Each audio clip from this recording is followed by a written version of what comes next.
Hello ছোট্ট বন্ধুরা, সহজ শিখি চ্যানেলে তোমাদেরকে স্বাগতম।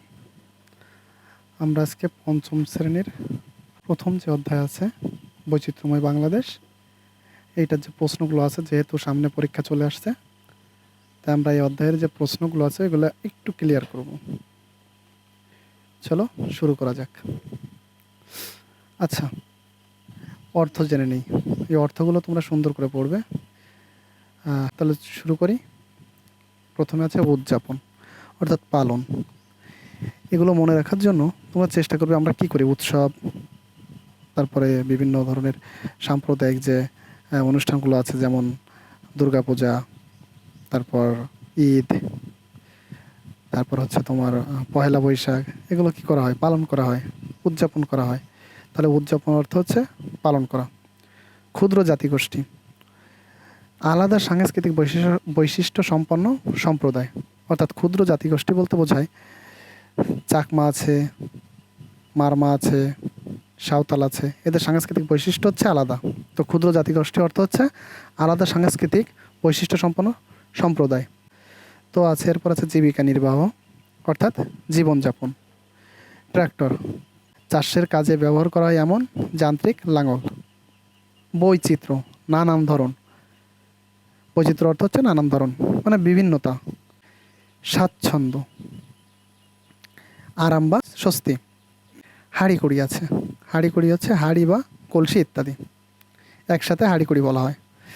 হাঁপড়, হাঁপড় হচ্ছে তোমরা যদি কামারকে দেখে থাকো, যদি কখনো বাজারে বা যেখানে দা কাস্তে এগুলো তৈরি করে, এরকম যদি কাউকে দেখে থাকো, তারা দেখবা এটা হচ্ছে কি কামারের চুল্লিতে হাওয়া দেওয়া নলযুক্ত চামড়ার তৈরি থলে, মানে কালো করে হাওয়া দেওয়ার জন্য একটা থলের মতো আছে, যেটা কিনা একটা চেনের সাহায্যে টানা হয়।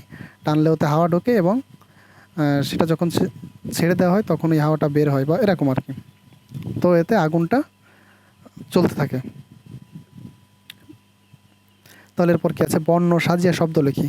সবসময় যেহেতু তোমাদের সাধারণত অধ্যায়ভিত্তিক প্রশ্নই দিবে, তো এগুলো একটু খেয়াল করবে।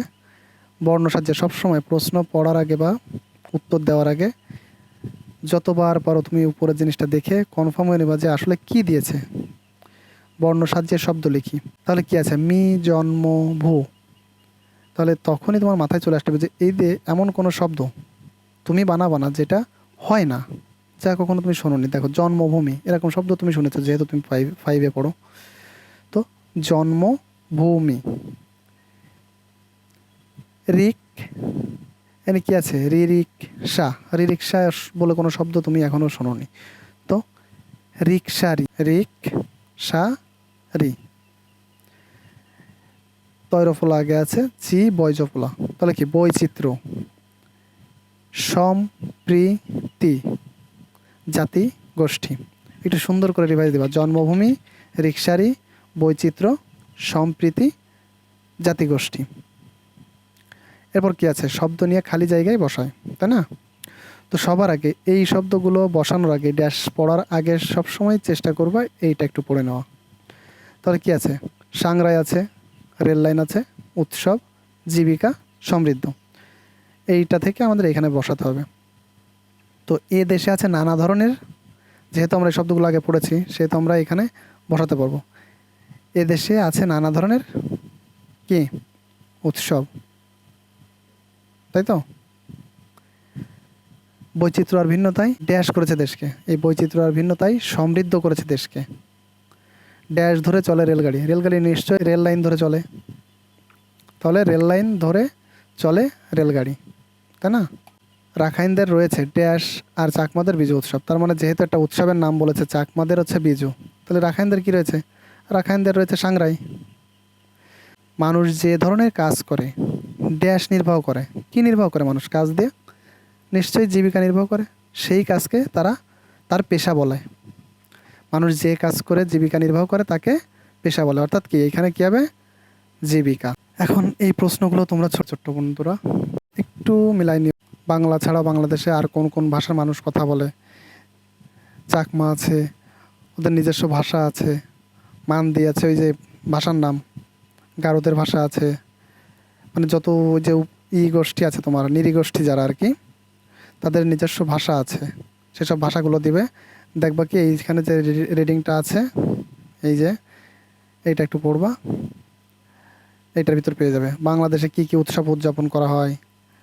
পয়লা বৈশাখ আছে, দুর্গা উৎসব আছে, তারপর ঈদ আছে, আরও নানা রকম উৎসব আছে। ওই রিডিংটা পড়বা। রিডিং যে ভালো করে পড়ছো তার হয়তো কষ্ট হবে না। সড়ক, নদী, আকাশপথে কী কী বাহন দেখা যায়, সড়ক মানে রাস্তায় কি দেখা যায়, নদী পথে কি দেখা যায়, আকাশে কি দেখা যায়, কি কি বাহন মানে কি কি গাড়ি চলে বা কি কি যান চলে, কোন পেশার মানুষ কি কাজ করে, বৈচিত্র্য কীভাবে বাংলাদেশকে সুন্দর করেছে, বিভিন্নতা বা বৈচিত্র্যই তো বাংলাদেশকে সুন্দর করেছে, তাই না? সেই জিনিসটাও এর ভিতর আছে। এবং যদি তোমাদের গাইড থেকে থাকে, তোমরা ওইখান থেকে পড়ে বোঝার চেষ্টা করবে। মুখস্থ করতে গেলে কিন্তু তোমরা পরীক্ষার হলে ভুলে যেতে পারো। তাই চেষ্টা করবা যে একটু বোঝার চেষ্টা। বৈচিত্র্যময় বাংলাদেশ পাঠ থেকে কে, কারা, কি, কেন, কোথায়, কীভাবে, কখন ইত্যাদি শব্দ ব্যবহার করে প্রশ্ন তৈরি করি। তাহলে কি বলিস, আমাদের দেশের নাম কি? কে, কারা, কি, কেন, কোথায়, কিভাবে, কখন। 1 2 3 4 5 6 7টা বা এই ধরনের যত আছে এইগুলো নিয়ে প্রশ্ন করতে পারছে। এই যে রিডিংটা পড়েছো এই অনুযায়ী তোমার হচ্ছে প্যাসেজ অনুযায়ী তোমার এখানে প্রশ্ন করতে হবে। আমাদের দেশের নাম কি, দেখো এর কাজ শেষ, তাই না? এবার আসি আমরা কে। ওইখানে কামার কুমার পড়েছি, তারপর হচ্ছে আরও নানা পেশার মানুষ পড়েছি। তাহলে কে হাঁড়ি পাতিল তৈরি করে বা কে মাটির হাঁড়ি পাতিল তৈরি করে, ঠিক আছে? তাহলে কে হয়ে গেল। এরপর হচ্ছে কারা। কারা সাংগ্রাই উৎসব পালন করে, কি দিয়ে ফসলের জমি চাষ করা হয়, কেন বাংলাদেশের মানুষকে বাঙালি বলা হয়, কোথায় মণিপুরী সম্প্রদায় বসবাস করে, কামার কিভাবে লোহার জিনিস তৈরি করে থাকেন, কখন বাংলা নববর্ষ উদযাপিত হয়। তোমরা কি, কেন, কোথায়, কিভাবে মানে এই প্রশ্নগুলো একটু বেশি চর্চা করবে, যেন এই শব্দগুলো দিলে তোমরা নতুন কোনো প্রশ্ন তৈরি করতে পারো। ঠিক আছে ছোট্ট বন্ধুরা, চলো তারপরে সামনে আগাই। এবার কি বলেছে 5 নম্বর, বাংলাদেশের কোনো একটি বৈচিত্র্য নিয়ে ছবি আঁকি। নিজের মতো একটা আঁকবে। জোড়ায় বসে শব্দ নিয়ে খেলি, তাই না? একজন একটি শব্দ লিখবে, অন্যজন শব্দের শেষে ব্যঞ্জন বর্ণ দিয়ে আর একটি শব্দ লিখবে। কি বলেছে, একজন একটি শব্দ লিখবে, অন্যজন শব্দের শেষ ব্যঞ্জন বর্ণ দিয়ে, স্বরবর্ণ না ব্যঞ্জন বর্ণ দিয়ে আর একটি শব্দ লিখবে। এভাবে চলতে থাকবে। যেমন সংগ্রাম, সংগ্রামের লাস্টে কি আছে, ম, শেষে কি, ম, তাই না? তাহলে কি হবে, মচমচে। চালাকি, কি দিয়ে, তাহলে আমরা কি দিতে পারি, কি দিয়ে, কিভাবে। কিপটে, তারপর আসছে ট, ট দিয়ে তুমি কি করতে পারো, টিকটিকি, তাই না? এইভাবে আর কি একটার পর একটা আবার এখানে আসবে, এইখান থেকে এইদিকে, এই দিক দিয়ে এইভাবে এইভাবে ঘুরতে থাকবে। তো এইভাবে তোমরা এটা করে ফেলবে। তাহলে আজকে এই পর্যন্ত। ছোট্ট বন্ধুরা ভালো থাকবে, মন দিয়ে পড়াশোনা করবে, যেহেতু সামনে পরীক্ষা চলে আসছে। পরবর্তী ক্লাসগুলো পাওয়ার জন্য অবশ্যই চ্যানেলটি সাবস্ক্রাইব করবে এবং বেল আইকনটি আছে ওইটা একটু ক্লিক দিয়ে রাখবে, যাতে যে ভিডিও আসে তোমার কাছে নোটিফিকেশন চলে যায়।